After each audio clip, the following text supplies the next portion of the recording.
Hello ফরেক্স tedder ভাই ও বন্ধুরা, কেমন আছেন আপনারা? নিয়ে আসলাম ফরেক্স হেল্প বিডি ইউটিউব চ্যানেলের আরও একটা নতুন ভিডিওতে আপনাদেরকে স্বাগতম। আমাকে অনেক সময় প্রশ্ন করা হয় যে ভাইয়া এই পেয়ারটা হঠাৎ করে এত ওঠানামা করলো কেন, বা এই পেয়ারটা আসলে কত দূর পর্যন্ত যাইতে পারে। আপনি যদি কয়েকটা জিনিস খেয়াল করেন তাহলে আপনি এই জিনিসটা নিজেই বের করতে পারবেন। তো আজকের ভিডিওতে আমরা জানবো যে আপনি দিনের শুরুতে বা যে কোনো সময় যখন ট্রেড শুরু করবেন তখন কোন কোন বিষয়গুলো খেয়াল রাখলে আপনার জন্য একটা পেয়ারে বুঝতে সুবিধা হবে যে এই পেয়ারটা কতদূর পর্যন্ত যাবে, কিংবা হঠাৎ করেই কোনো মুভ করার সম্ভাবনা আছে কিনা। তো বিস্তারিত জানতে অবশ্যই সম্পূর্ণ ভিডিওটা মনোযোগ সহকারে দেখবেন। তো চলুন ভিডিও শুরু করা যাক। সাবস্ক্রাইব করুন ফরেক্স হেল্প বিডি চ্যানেলকে এবং বেল বাটনে চাপ দিন ফরেক্স রিলেটেড ভিডিও সবার আগে পাওয়ার জন্য। Risk warning.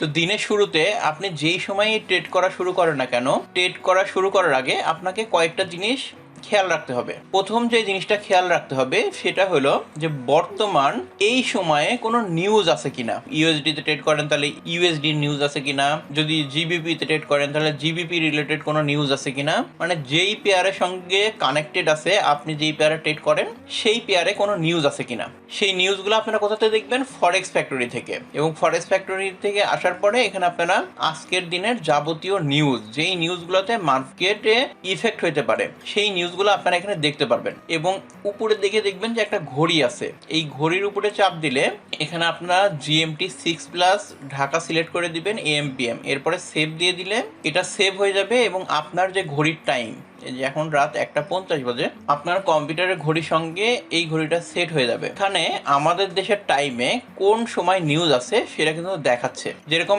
একটার সময় কিন্তু জিবিপির নিউজ আছে। তো আপনি যদি জিবিপি পেয়ারে ট্রেড করে থাকেন তাহলে এই নিউজের সময় আপনাকে ট্রেড করা যাবে না, কিংবা আপনার যদি নিউজ ট্রেডিং করার জন্য কোনো ট্রেডিং সিস্টেম থাকে তাহলে সেই ট্রেডিং সিস্টেমে ট্রেড করতে পারেন, কিন্তু নর্মাল ট্রেডিং এই টাইমে করা যাবে না। নিউজ ট্রেডিং এর আধা ঘন্টা আগে এবং নিউজ রিলিজ হওয়ার আধা ঘন্টা পর পর্যন্ত।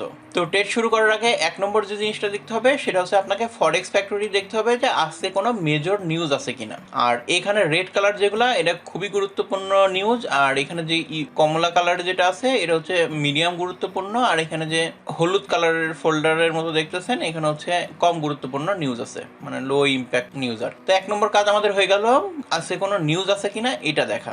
দুই নম্বর কাজ হবে যে আপনি একটা ফাঁকা চার্ট নেবেন, সেই ফাঁকা চার্টে সাপোর্ট এবং হচ্ছে রেজিস্ট্যান্স লাইন ড্র করবেন। এবং এই চার্টে দেখতে পাচ্ছেন যে উপরের লেভেলগুলা দেখা যাচ্ছে না, মানে প্রিভিয়াস। সেই ক্ষেত্রে আপনারা চার্টটা যদি একটু জুম আউট করেন তাহলে প্রিভিয়াস লেভেলগুলা আপনারা হচ্ছে দেখতে পারবেন। তো সাপোর্ট রেজিস্ট্যান্স লাইন ড্র করবেন কিভাবে? প্রিভিয়াস যে হাই এবং হচ্ছে লো আছে সেই লো লেভেলগুলো আপনারা ড্র করবেন। তা আমি এই যেখানে প্রিভিয়াস লেভেল দেখতে পাচ্ছি, এইটা প্রিভিয়াস হচ্ছে লেভেল, এইটা রিসেন্ট ড্র করা লেভেল এইটা, তারপর হচ্ছে এখানে এই লেভেল আছে। তাহলে আমরা কয়েকটা লাইন ড্র করে ফেললাম। তো অনেক অতিরিক্ত ড্র করার দরকার নাই। আপনার মার্কেটের কারেন্ট প্রাইস যেটা আছে, এই যে কারেন্ট প্রাইস, এই কারেন্ট প্রাইসের উপরে নিচে কয়েকটা লাইন ড্র করলেই হবে। ড্র করলেন, তো এখন আপনি বুঝতে পারলেন যে মার্কেটের রিয়েল সিনারিও কি। যে মার্কেট এখন 1754-তে আছে, এখন নেক্সট লেভেল হচ্ছে 1765। 1765 যদি সে ব্রেক করে ফেলতে পারে ফুল বডি ক্যান্ডেলে তাহলে নেক্সট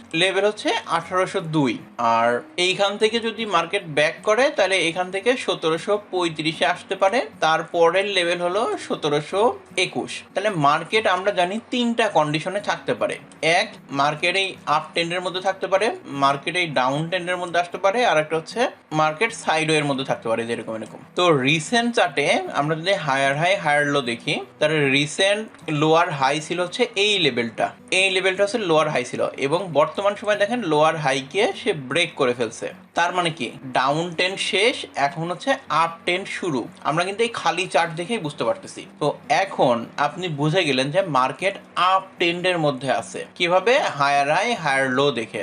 এরপরে আপনি যদি একটা শর্টার টাইম ফ্রেমে H1 কিংবা M30 যে কোনো টাইম ফ্রেমে যায় একটা ট্রেড করেন এবং সেটা বাই ট্রেড করেন, তাহলে কিন্তু সেই ট্রেডটা আপনার প্রফিটে যাওয়ার সম্ভাবনা অনেক বেশি থাকবে। কিন্তু আপনি ধরেন একটা ট্রেড করছেন বাই ট্রেড, সেই ট্রেডটা হচ্ছে সাময়িক সময়ের জন্য আপনার লসে চলে গেল, কিন্তু তারপরে কিন্তু সেই ট্রেডটা কিন্তু প্রফিটেই যাবে। তো এটারও যদি আমি প্রিভিয়াস এক্সাম্পল দেই, আমি চার্টটা আর একটু জুম আউট করলাম।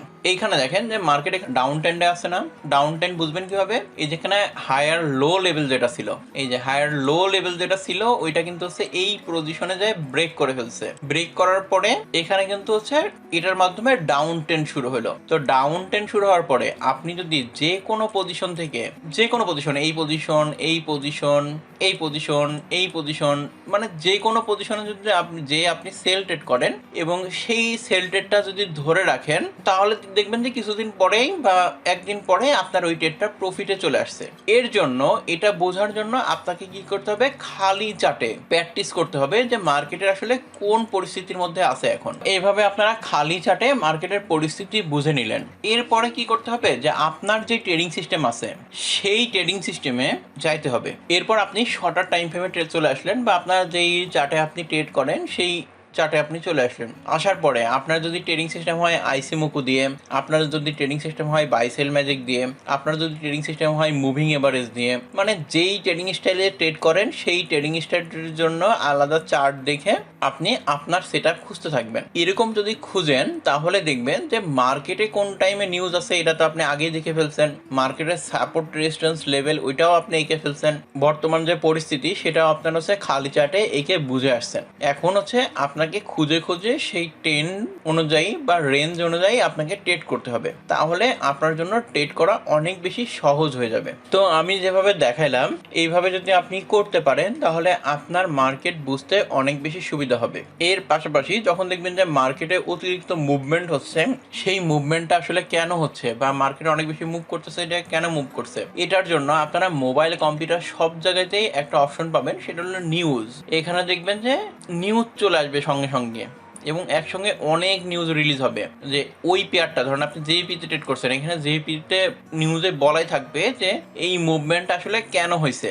আপনাকে ফরেক্স ফ্যাক্টরি অন্যান্য কোনো ওয়েবসাইটে যায় মানে তাৎক্ষণিক ইনফরমেশনের দরকার হবে না, ওই ইনফরমেশনগুলো আপনি এখানে পেয়ে যাবেন। কিন্তু কোন টাইমে কোন নিউজ আছে কোন পেয়ারে এবং সেই নিউজটা কতটা গুরুত্বপূর্ণ এটা জানতে আপনাকে ফরেক্স ফ্যাক্টরিতে যাওয়া লাগবে। তো আজকে একটা বেসিক লেভেলের ভিডিও ছিল এবং এই বেসিক জিনিসগুলো না জানার কারণে অনেকে ফরেক্স মার্কেটে লস করে, এবং আপনাকে শুধু জানলে হবে না, আপনাকে এগুলা ফরেক্স মার্কেটে অ্যাপ্লাই করা লাগবে ট্রেড করার সময়, তাহলে আপনি এগুলা থেকে একটা ভালো রেজাল্ট পাবেন। এবং আমি এটা থেকে একটা ভালো রেজাল্ট পাইছি, এর জন্য আমি আপনাদেরকে বলতেছি। তো আজকের ভিডিও ছিল এই পর্যন্তই। ভিডিও ভালো লাগলে ভিডিওতে একটা লাইক দিবেন, আরো কোনো সাজেশন থাকলে অবশ্যই কমেন্ট বক্সে কমেন্ট করে জানাবেন, যাতে অন্যান্য ট্রেডারদেরও অনেক বেশি উপকার হয়। তো সম্পূর্ণ ভিডিওটা দেখার জন্য ধন্যবাদ।